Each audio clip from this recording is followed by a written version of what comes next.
اور اب آپ کو لاہور لیے چلیں جہاں پہ اسپیکر پنجاب اسمبلی اس وقت نیوز کانفرنس کر رہے ہیں۔ جو پشاور ہائی کورٹ کا فیصلہ تھا، اس کے بعد جو سپریم کورٹ کے اندر مقدمہ گیا اور الیکشن کمیشن کا نوٹیفیکیشن، یہ تین چیزیں وہاں پر زیر بحث تھیں۔ اب الیکشن کمیشن کا بریفلی ایک لے مین کی لینگویج میں یہ فیصلہ تھا کہ جب ایک پولیٹیکل پارٹی اپنی وہ ریکوائرمنٹس پوری نہیں کرتی تو اس کے پاس پولیٹیکل پارٹی کا جب وہ اپنے الیکشنز کنڈکٹ نہیں کرتی اور جب وہ اپنے وہ تمام جو ضابطے کے مطابق، قواعد کے مطابق ایک سیاسی جماعت کے کیے جانے والے اقدامات ہیں ان کو پورا نہیں کرتی، تو بطور پولیٹیکل پارٹی الیکشن کمیشن کے پاس اس طرح سے ایگزسٹ نہیں کرتی فار سرٹن پرپزز جن میں ایک الیکشنز کا بھی پرپز ہوتا ہے۔ تو ہمیں اس کے پیچھے موجود جو تھی، میں کیونکہ بڑی پولیٹیکل بات نہیں کر سکتا، اس کے پہلے کیا پوزیشن تھی اور کیوں تھی، اور اس سے پہلے الیکشن کمیشن کی کیا پوزیشن تھی، اس بحث کا میں ایک جائزہ لے سکتے ہیں۔ میں کسی پارٹی پوزیشن پر گئے بغیر صرف واقعات کا احاطہ کروں گا۔ Prior to this formation of election commission جو کہ آج کی ہے، اس سے پہلے جو الیکشن کمیشن تھا اس میں ایک مقدمہ زیر سماعت تھا جو کہ آپ سب کے حافظے میں ہوگا، فورن فنڈنگز کا۔ تو اس وقت اس فورن فنڈنگز کے مقدمے کو نہ چلوانے کے لیے کم از کم وہ جو بابر ایس اکبر صاحب نے کیا ہوا تھا، تو آپ کو یاد ہوگا کہ وہ کم از کم 3-3.5 سال اس کو سٹال رکھنا مقصد تھا۔ تو اس مقصد کو حاصل کرنے کے لیے ہدف یہ تھا کہ وہ مقدمہ 3-3.5 سال سٹال رہے، اس میں کوئی پیش رفت نہ ہو، اس میں ان اکاؤنٹس کی اسکروٹنی نہ ہو سکے۔ تو ایز اے پولیٹیکل پارٹی اپنی انکیپیسیٹیشن پروف کرنے کے لیے یہ کام نہیں کیے جا رہے تھے، جن کی بنیاد پر پھر وہ الیکشن کمیشن کو رائٹ فلی ایک لیگل آرڈر پاس کرنا پڑا۔ ایک تو اس کی یہ صورت تھی۔ ان حالات میں الیکشنز آئے اور پھر معاملہ سپریم کورٹ تک پہنچا کہ مخصوص نشستیں کن کو ملیں گی۔ تو جو بادی النظر میں plain reading of the act تھی، اس کے مطابق جو فیصلہ ہوا وہ ڈفرینٹ کورٹس میں ہوتا ہوا تھا۔ منطقی نتیجہ اس کا یہ ہوا کہ جو پارلیمانی حیثیت نہیں رکھتے، جن کی پولیٹیکل پارٹی کی الیکشن کمیشن کے اندر انکیپیسیٹیشن ہے ٹو سبمٹ دیٹ، تو وہ سیٹیں کسی اور کو دی جائیں گی جن کی پارلیمانی حیثیت ہوگی، لیکن سپریم کورٹ نے اس کو ٹرن ڈاؤن کر دیا۔ تو اب یہ جو سپریم کورٹ نے ٹرن ڈاؤن کیا، انہوں نے ایک اپنا آرڈر دیا اور اس میں انہوں نے کہا کہ جو پہلے لوگ ایفیڈیوٹس دے چکے ہیں، ان ایفیڈیوٹس کے اوپر جا کر پھر وہ ایک نیا ایفیڈیوٹ دیں۔ تو وہ پھر ایک نئی بحث کھلتی تھی کہ پہلے ایک حلف نامہ دیا ہوا ہے، پھر ایک حلف نامہ آئے گا، اوتھس ایکٹ کا کیا ہوگا، یہ کیسے ہو سکتا ہے، اگر یہ پریکٹس ان ووگ بن جائے تو پھر فلور کلاسنگ کی وہ جو شکیں اس کو روکتی ہیں، آئین کی شکیں روکتی ہیں، تو پھر کیا ان کو معطل کرنا پڑے گا، پھر کیا کیفیت ہوگی کہ اگر آج میں ایک حلف نامہ دے دوں اور کل کو کہوں کہ نہیں جی میں نے ایک نیا حلف نامہ دینا ہے۔ تو یہ کئی مباحث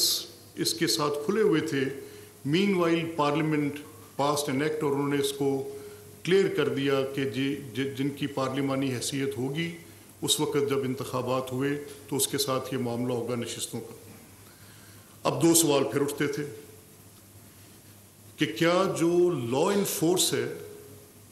جو اس وقت پارلیمنٹ نے پاس کیا ہے اس کو فوقیت حاصل ہوگی، اور اگر اس کو فوقیت حاصل نہیں ہوگی تو کیا جو سپریم کورٹ کی ججمنٹ ہے اس کے مطابق ایکٹ ہوگا۔ تو اس میں جو ہماری رائے تھی وہ یہ تھی، اور رائے نہیں تھی، یہ ایک اسٹیبلشڈ پوزیشن ہے، not just an established position ہے بلکہ pronounced by various benches of the supreme court. پچھلے 70 سال کی جورسڈکشن انہی خطوط پر استوار ہے۔ یہی فیصلہ دیتے ہوئے، انٹرپریٹ کرتے ہوئے ججمنٹس کے اوپر موجود کوئی لا اگر موجود ہوگا اور ججمنٹ اس کے کسی اور زاویے کی بات کر رہی ہوگی تو کیا جو لا ہے وہ انفورس رہ کر اپنے آپ کو عمل درآمد کروائے گا؟ تو یہ بحث تو پہلے سے طے شدہ تھی، اس پہ کوئی نئی دلیل، کوئی نئی منطق، کسی نئی انٹرپریٹیشن، کسی نئے جواز، ریشیو ڈسیڈنڈی، نتھنگ واز ریکوائرڈ۔ طے شدہ بات تھی کہ قانون کے مطابق عمل ہوگا۔ اب قانون کیا بنتا ہے اس پہ ہم نے الیکشن کمیشن کو اس بنے قانون کے مطابق ایک خط لکھ کر ان کو یہ بھیجا کہ آپ کو اس ایکٹ کے مطابق ایکٹ کرنا ہے. نہ صرف الیکشن کمیشن کو اس ایکٹ کے مطابق ایکٹ کرنا ہے, اس ایکٹ کے مطابق for all practical reasons all courts of Pakistan including the Supreme Court اس ایکٹ کے مطابق, انلیس کہ اس کی وائریز سپریم کورٹ کسی آرڈر میں کہہ دے کہ یہ الٹرا کانسٹیٹیوشنل ہے, violative ultra vires to the constitution ہے, اس کے وائریز کانسٹیٹیوشن کے ساتھ متصادم ہے, اور اس ایکٹ کو ختم کر دیا جائے. میں اس پر بھی معترض ہوں. ہم نے پاسٹ میں یہ دیکھا کہ بہت سی ایسی ججمنٹس, جن میں ایک ججمنٹ آپ کو یاد ہوگا, چند روز قبل بھی میں نے آپ سے بات کی, جب آئینی ترامیم کی بحث ابھی پوری طرح سے کھلی نہیں تھی, اس وقت مسودہ سامنے نہیں تھا, لیکن باز گشت تھی کہیں نہ کہیں ٹیلی ویژن پہ, ڈفرینٹ ٹاک شوز, کچھ آرٹیکلز لکھے جا رہے تھے کہ ایک آئینی ترامیم کا مسودہ. تو میں نے اس وقت صرف ایک نقطے پر آپ کے سامنے اپنا ایک نقطہ نظر رکھا تھا, اور وہ یہ تھا کہ پچھلے چند ادوار میں, 2-3 دہائیوں میں, یہ جو ایک جوڈیشل ایکٹیوزم کا ایک سفر تھا, اس نے پارلیمنٹ کے بہت سے ان حقوق کو سلب کیا جو کہ ایک کانسٹیٹیوشن کے ساتھ amounts to playing a fraud upon the constitution سے کم نہیں تھا. اس میں ایک ججمنٹ, بڑی تفصیلی ججمنٹ ہے, میں اس کے ایک نقطے پر, اس میں کئی باتیں, وہ جو بنیادی ڈھانچے کی ججمنٹ ہے اس میں کئی باتیں, اس میں یہ بھی ہے کہ یہ قانون اور سنہ کے مطابق ہمارا آئین پاکستان اسلام کے مطابق ہوگا, بنیادی ڈھانچے کی بات ہے, یہ اسلامی جمہوریہ پاکستان ہوگا, اسلامی ڈھانچے کی بات ہے, اس میں 3 ستون ہوں گے, اسلامی ڈھانچے کی یہ بنیادی ڈھانچے کی بات ہے. بے شمار باتوں کے ساتھ اسی بنیادی ڈھانچے کی آڑ میں جو ستم کیا گیا, وہ ستم, میں پہلا بندہ نہیں اس پر بات کرنے کے لیے. میں نے اس روز بھی ایک ٹی وی ٹاک شو میں یہ بات کرتے ہوئے کہا کہ مجھے جسٹس فضل کریم صاحب کے ساتھ اپنی ایک یادداشت کو شیئر کرنے کا موقع ملا. میں کچھ لمز یونیورسٹی کے اسٹوڈنٹس میرے پاس آئے اور انہوں نے کہا کہ یہ ایک کتاب ہم آپ کے لیے لے کر آئے ہیں, اور جسٹس صاحب has heard you on television in some talk show, انہوں نے ہمیں آپ کے پاس بھیجا ہے یہ کتاب دے کر. کتاب کا نام ہے the change is only constant. اب جسٹس فضل کریم صاحب کون ہیں؟ بہت سے ہمارے معزز جج صاحبان کے بڑے محترم استاد ہیں وہ, ہم نے بھی ساری زندگی اپنی وکالت ان کی کتب سے پڑھ کر کی. وہ لینڈ مارک بکس ہیں ان کی جو آج تک ہمارے پاس آئیں. انہوں نے لوگوں کی جو ان کی جج شپ, ان کی لائر لائک ایکٹیویٹیز, ان کی پوری کانسٹیٹیوشن پہ ان کی طرف سے جو رہنمائی آج تک ملتی ہے, پوری فیکلٹی جانتی ہے, پورا یہ جتنی وکالت سے پیشہ لوگ ہیں سب جانتے ہیں, تمام معزز جج صاحبان جانتے ہیں. تو ان کی اس کتاب the change is only constant کو جب وہ میرے پاس لائے, مجھے وہ کتاب دیکھنے کا موقع ملا, تو اس نے کچھ سوالات اٹھائے میرے ذہن میں جن کو لے کر میں ان سے ملنے چلا گیا. جب میں ان کے پاس گیا تو انہوں نے مجھے, بڑے ضعیف العمر تھے اس وقت, اور بڑی ان کی ایک بڑی انسسٹنس کے ساتھ, اصرار کے ساتھ میرے ساتھ انہوں نے کہا یہ میں کتاب تجھے دے رہا ہوں, یہ اسمبلی کے اراکین میں تقسیم کر, ان کے پاس لے کر جا اور ان سے درخواست کر کہ اس کتاب کو پڑھیں اور پھر اپنی ذمہ داری کو کما حقہ ادا کریں. اور وہ کیا ہے کہ یہ جو بیسک سٹرکچر کی ججمنٹ میں یہ اختیار لے لیا کہ اپوائنٹمنٹ آف ججز کون کرے گا, یہ اختیار لے لیا کہ ریموول آف ججز کون کرے گا. یہ کبھی بھی سیپریشن آف پاور میں بیسک سٹرکچر کی آڑ میں nobody can be made جج of their own cause. Appointment بھی خود, ریموول بھی خود, اگر کوئی مقدمہ آنا ہے تو سپریم جوڈیشل کاؤنسل میں, نہ کوئی کارکردگی جانچنے کا پیمانہ, نہ اس میں کوئی پارلیمان کا رول, نہ اس میں کوئی ایگزیکٹو کا رول. ان کی نظر میں یہ تھا, اس چیز میں مجھے انہوں نے رہنمائی دی, ان کی نظر میں یہ تھا کہ دس fraud has been played on to the total scheme of the constitution. This has to be undone by the members of the parliament. میں 7 سال اس مقدمے کا مدعی بن کر مختلف اراکین قومی اسمبلی, مختلف اراکین صوبائی اسمبلی اور سینٹ, میں سب کے پاس جاتا رہا. میں جا کے کہتا رہا کہ وقت نکالیں, جس معزز نمائندے کے پاس اپنا یہ آئینی حق ادا کرنے کا وقت نہیں ہے, اس کے پاس اپنے حلقے کی نمائندگی کا جو حق ہے اس کے ساتھ وہ انصاف نہیں کر رہے. آپ مہربانی کریں, آئین کے اندر یہ بنیادی ترامیم آپ کو ایک سپریم کورٹ کی ججمنٹ کے ساتھ, آپ کی 18th امینڈمنٹ سے پہلے, at the time of the 19th constitution, آپ کو ہراس کیا گیا ان ججمنٹس کے ساتھ. معزز اراکین نے پارلیمنٹ کو ہراس کیا گیا کہ سچ لائک کانسٹیٹیوشن امینڈ ہوا تو اس میں ہم ایسے روک دیں گے عدالتی حکم کے ساتھ. میں نے کہا اس عدالتی غنڈہ گردی کا کوئی جواز تو ہوگا, کوئی بات تو کریں. آپ کا یہ حق ہے, سلب ہو گیا ہے, آپ آئین بنا سکتے ہیں. یہ اپوائنٹمنٹ آف ججز, ریموول آف ججز, یہ بیسک سٹرکچر کی ججمنٹ کے اندر یہ جو سب کچھ غلط کیا گیا ہے, اس کو آپ نے درست کرنا ہے. شو سم سپائن آن دیٹ. کھڑے ہو کر بات کریں, اپنے سیاسی خول سے باہر نکلیں. میری یہ درخواست حکومت سے بھی ہوگی, میری یہ درخواست اپوزیشن کے اراکین سے بھی ہوگی, میری یہ درخواست مولانا فضل الرحمان اور ان کی جماعت سے بھی ہوگی. میں نے ان کی اس دن بات سنی, انہوں نے کہا میرے کچھ تحفظات ہیں, خدشات ہیں. میں کسی پولیٹیکل پارٹی اے اور بی اور فار دا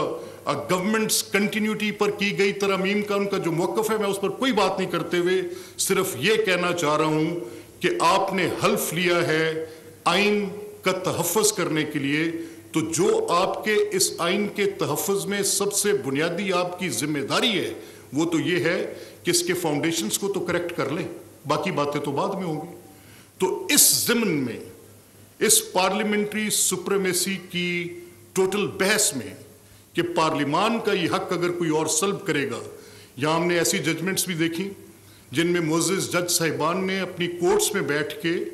پارلیمنٹ کو انسٹرکٹ کیا. The word instruct is there in the judgements. Instruct کہ آپ یہ قانون پاس کریں. بھئی آپ کیسے کہہ سکتے ہیں کہ کون سا قانون کون پاس کرے اور کون نہ کرے؟ میرا مقدمہ صرف آئین میں دیے گئے ان حقوق کی بنیاد پر جو کہ پارلیمان کے تھے, وہ حق ان کو غصب کیے جانے کی بنیاد پر میں یہ سوال اٹھاتا ہوں کہ یہ کریکشن کس نے کرنی ہے. اسی ضمن میں نے یہ خط الیکشن کمیشن کو لکھا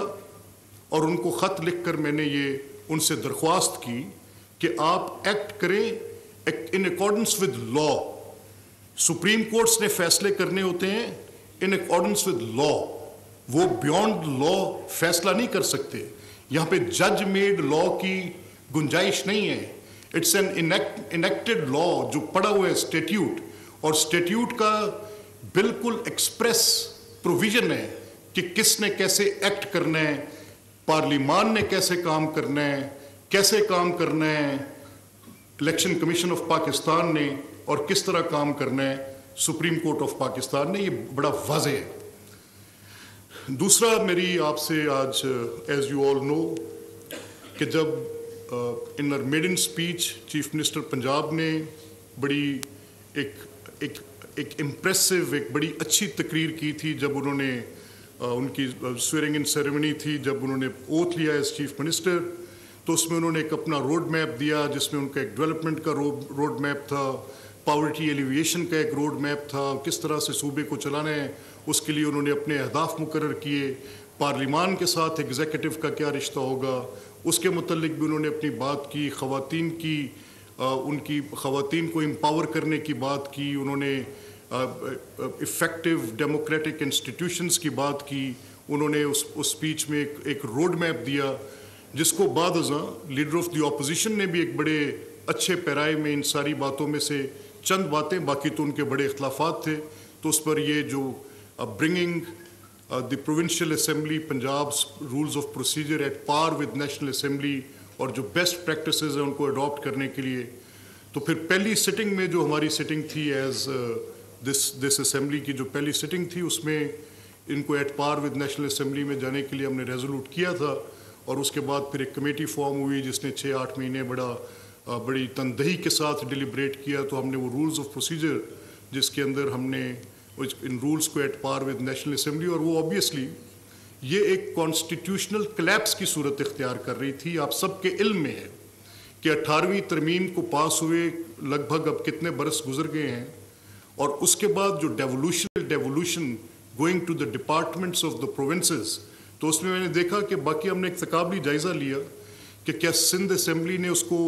آپٹ کر لیا ہے, کیا کے پی اسمبلی نے ان کو آپٹ کر لیا ہے,